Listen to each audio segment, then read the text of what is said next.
I don't remember exactly how old I was. I remember definitely being in elementary school. My mom and I loved to go to Disneyland. We lived about an hour's drive away and had annual passes. One of my mom's favorite rides was the Tower of Terror, which I was very much afraid of because of the high drops. Right in front of the ride is a little area for fast passes where I would wait while my mom went on the ride. There's always a worker there, plus many others in viewing distance, and I had one of those flip phones in case I got lost. As I'm sitting there, I hear a worker behind me talking to a man, asking him to move out from the fast pass area since they were closing them off for the day. The man then walked out and sat down right next to me. He looked to be about 18 to 20 years old. He asked beforehand if I wouldn't mind if he sat next to me, which I said no since I didn't think anything of it. And there was plenty of space between us. Now, I was a very friendly kid, so naturally I was going to start up a conversation with him while I waited. However, when I turned, he was already looking at me. He stuck out his hand, offering to shake hands with me, and then gave me his name, which he said was Light. Now that I'm older, I have watched Death Note, and I'm sure it was a reference to the show. I introduced myself to him, and we began to talk. As the conversation went on, he scooted closer to me again. I didn't think anything of it because we were pretty far apart before, so I figured he just wanted to be able to hear me better. It was a relatively normal conversation, asking where I was from, what my hobbies were, how old I was, etc. Until he asked, "Do you have a phone? What's your phone number?" Luckily, I had my phone in my bag, so I just said I was too young for one. He follows this question up with, "Are you ticklish?" Remember, I'm a tiny 5th grade girl, and he has just told me he's 19. I froze and felt all the adrenaline rushing into my body as he proceeded to grab and squeeze very high up on my thighs and the side of my stomach. That lasted for about 5 seconds until I saw my mom, which prompted me to get up and run to her. As I walked up though, she looked really mad and annoyed. She was looking past me and from behind me I hear, "Hi there, I'm Light." He shook my mom's hand. "I was wondering if I could spend the rest of the day with you guys." My mom said no and he walked away. I began bawling my eyes out to her. She had explained that the reason why she looked so angry at me is because when I was a little kid, I used to invite people over to our house to hang out with us, so she assumed I had done it again. I didn't tell her about him touching me until I began high school, which I definitely should have, but for some reason, I had this idea in my head that it would have been in trouble if I had told her.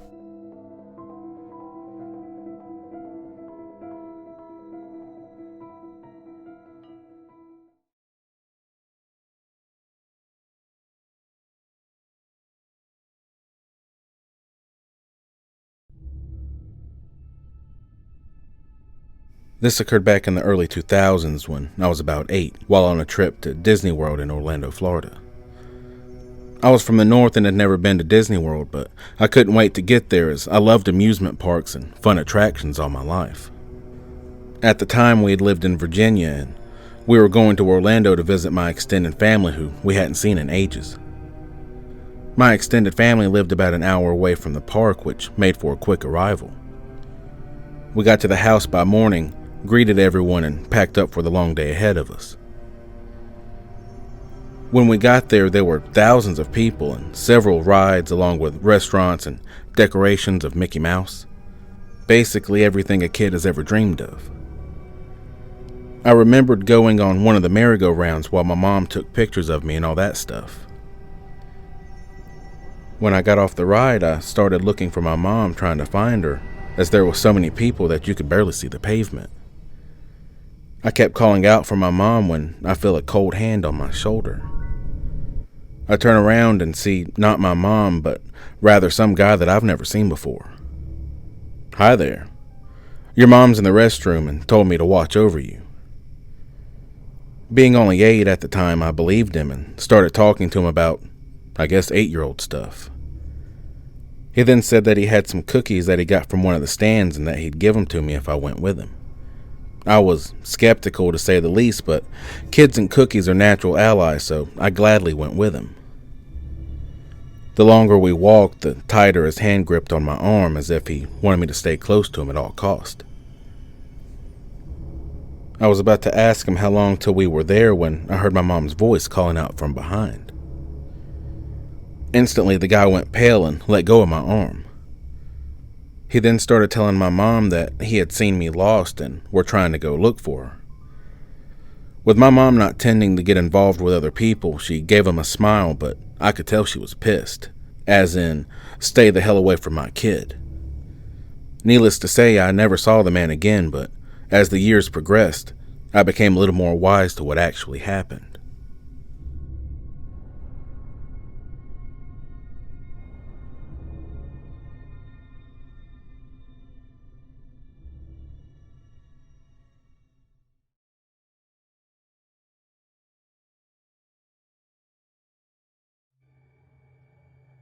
This occurred when I was 19 years old at the widely popular Disney theme park in Orlando with my girlfriend. We had been planning a trip to Disney for a few months now, and it hadn't been in over 10 years, so I was genuinely excited for this trip. Needless to say, we drove the 4-hour long drive from Miami to Orlando and unpacked our stuff when we got to the hotel. We had spent the whole day together, going on rides, eating food while enjoying parades. Almost immediately, my childhood memories came rushing back into my head. So, fast forward to around 12 at night. My girlfriend and I decided to call it a night and went back to our hotel room to get some sleep. My girlfriend was fast asleep way before me. With me having insomnia, I get up from my bed and go out into the hall and brush my teeth in the bathroom when I notice a girl standing about 15 feet across the hall. At this point, it was around 1 in the morning and she didn't seem to be with her parents. I ask, excuse me, are you lost? The only response she gave was a harmless giggle while running back down the hall and turning a corner. I really thought nothing of it and just went to sleep. The next day, my girlfriend and I are on our way to go get breakfast when I see a tour guide talking to a group of people about the hotel. That's when he said something that sent a chill down my spine. Apparently, a long time ago, there was a 7-year-old girl who was on a trip staying in the exact same hotel that we were with her family when the elevator was being worked on. At one point, she got too close to the elevator shaft and fell to her death. The tour guide went on to explain that Disney tried to cover up the whole incident, but that there have been multiple sightings of people seeing a young girl. After that, I really didn't know what to believe. I don't believe in the paranormal, but this one really got me scratching my head.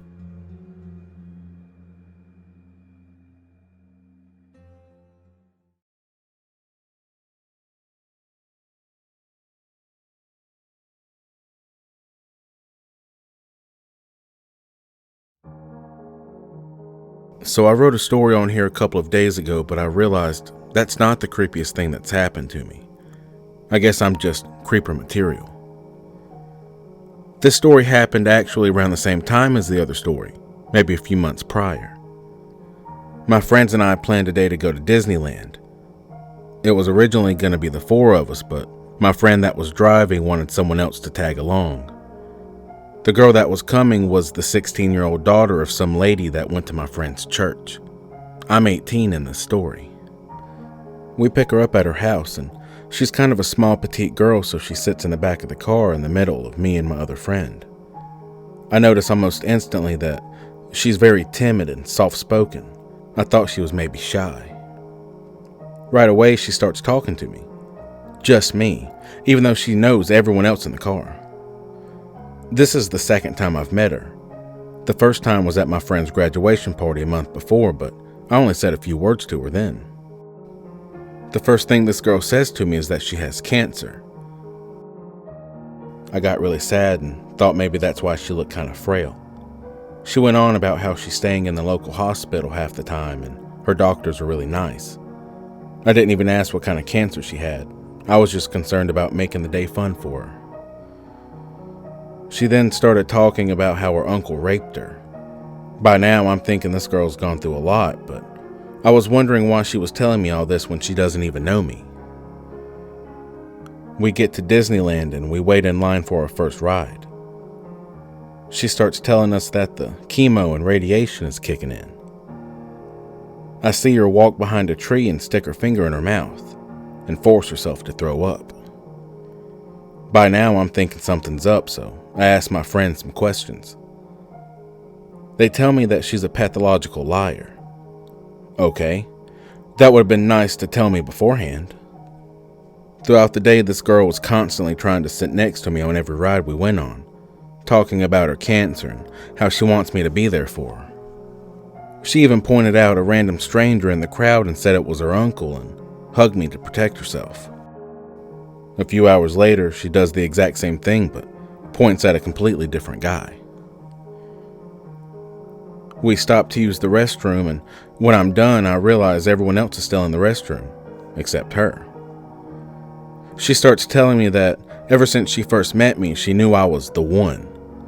She said she felt this special connection with me, and I was her knight in shining armor. This really freaked me out. Later on, my friends tell me that this girl actually has a boyfriend. I couldn't believe it, but sure enough, I go on Facebook and see pictures of them together, and it says she's in a relationship.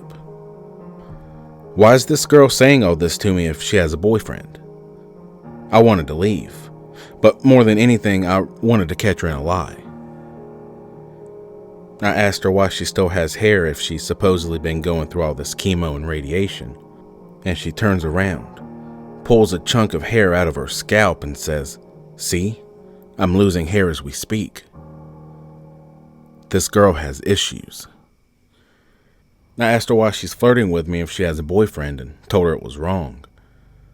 She immediately said she was going to break up with him and handed me the ring that he gave her and told me to have it. On the way home, she opened my hand and handed me a thumbtack. I'm thinking, what the heck? And she told me she wanted me to keep this from her because that's the thumbtack that she used to cut herself. I did not want to be holding this. I just wanted to finally go home.